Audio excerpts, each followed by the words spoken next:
further debate on this bill in future. I call Tracy Martin. Kia ora, Mr Speaker. I'd like to acknowledge Dr Cam Calder, who is the chair of the Education and Science Select Committee. He is a lovely man, and he's going to have a hell of a time on the Education and Science Select Committee around this bill. So I want to acknowledge Dr Calder now, because I want to make sure that he understands that while I appreciate his collegial manner on the Select Committee, it will not last with this bill. Mr Speaker, I think I'd like to start at the beginning, and let's just note bullet point number 2 on the general policy statement, which says to create a regulatory framework that promotes accountability and high standards within the education sector. Now, the national government just can't seem to help itself. Either that, or it just doesn't realise how insulting it truly is to hard-working professionals inside education in this country. Statements like that suggest to the public that there currently isn't any accountability, or that the profession does not already have high standards. Otherwise, it wouldn't say to create them. Any minister with actual knowledge of this sector would have known that that statement is demonstrably false and would not have allowed the staff to actually use that language. It is farcical then later in this bill to suggest that one of the purposes of creating the new Education Council of Aotearoa New Zealand is to raise the status of the teaching profession. It is farcical because it is this government that has done more damage to the status of the teaching profession than any other single incident or entity since they began using a tax on this profession for political purposes in 2008. This government makes these sort of derogatory statements inside legislation, which places them on the permanent historical record of this House, and then they have the audacity to try and kiss up to teachers by launching a website where they write on it their personal favourite teacher. They announce a top-down bribe of $359 million in an attempt to get teachers to forget the number of times they have kicked them in the guts over the close to 6 years that we have had of this national government. They appear to hope that teachers will be so busy trying to figure out their pay slips from NovaPay that they won't notice that legislation like this will remove their representation on a body that they will be paying for. And according to the Treasury papers, they will be paying more for the privilege of having this government take away their ability to elect their representatives. So if this is not about raising the status of the sector, then what is the purpose of these changes? Well, the Minister of Education has been very helpful in her publicly recorded statements, and this is unusual, but she has. Ms Parata uses dog whistle politics when she makes statements such as, there will be less chance of dodgy teachers resurfacing at other schools under this legislation. What absolute rubbish.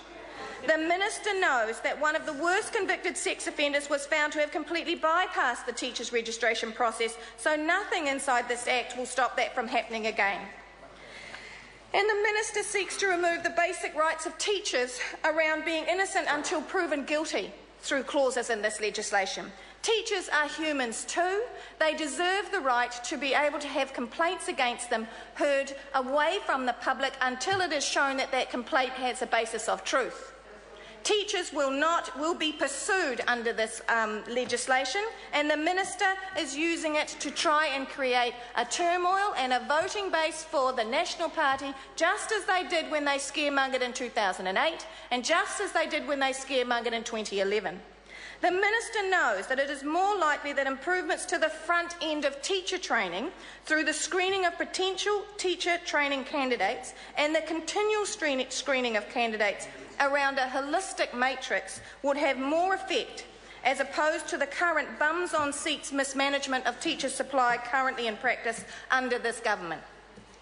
The Minister knows that her government has left a gap that one could drive a truck through that specifically puts our children at risk in recent charter school amendments to this same Act that allows anyone with an MOJ check into those charter school classrooms.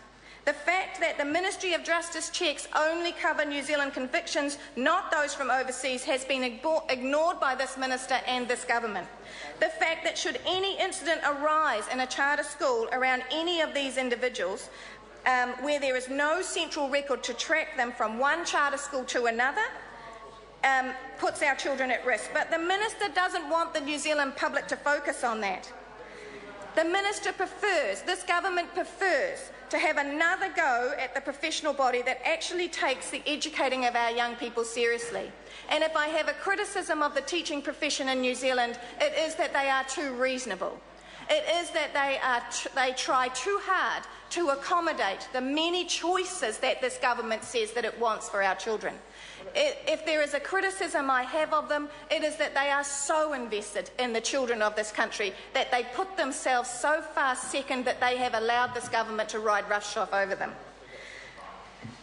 But why then they do stand up, though? So why actually does the Minister pursue and is this government pursuing this legislation?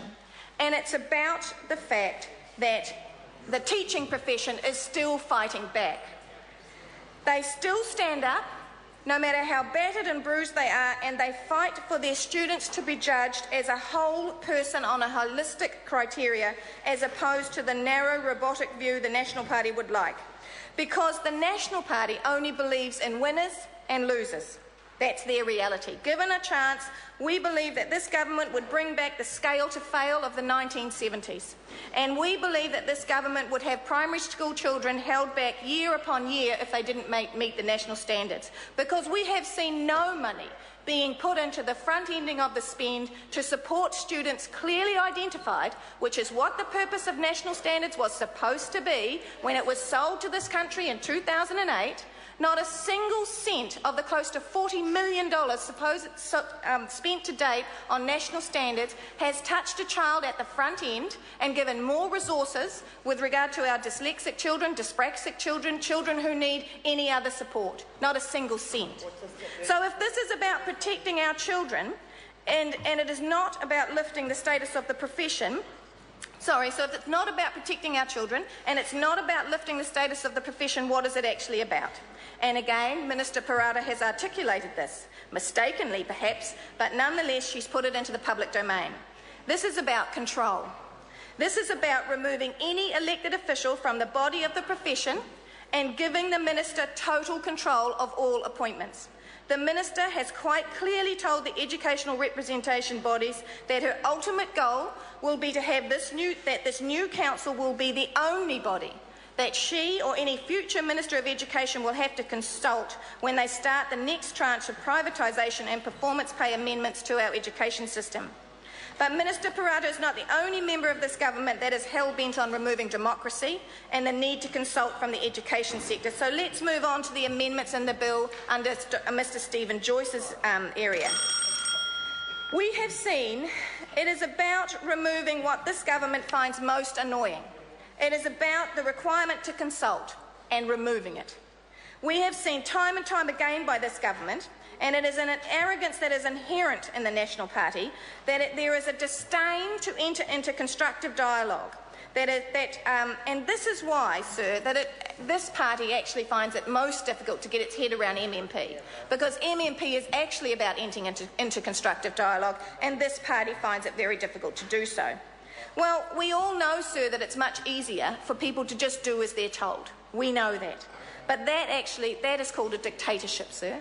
And history has shown us time and time and again that the people will only stand a dictatorship for so long before they will demand to have their views and their voice heard. And we hope that the New Zealand public will demand that their voice will be heard later this year. Mr Joyce is basically saying that we should trust him with his ministerial appointments. And my colleagues have, and I'm sure the opposition colleagues will address this further as they go on. But I want to have a look at the performance of this particular minister to date in the last few minutes. So, information provided to us about the makeup of the current ministerial appointments to councils shows that he can't be trusted to actually provide the diversity that is required to keep these councils representative. At the moment, with only 16% of his appointments being women, only one Māori and no Pacifica. 2/3 of his appointments have been CEO, company directors or accountants. A further 20% are lawyers, all controversial, Only 4 come from some other professional background, and this is despite 90% of graduates actually heading into professions and vocations other than those. The bill is a mishmash, sir, and we will Sorry, stop. the member's time has expired. I call Colin King. It's a pleasure to take a call on the first reading of the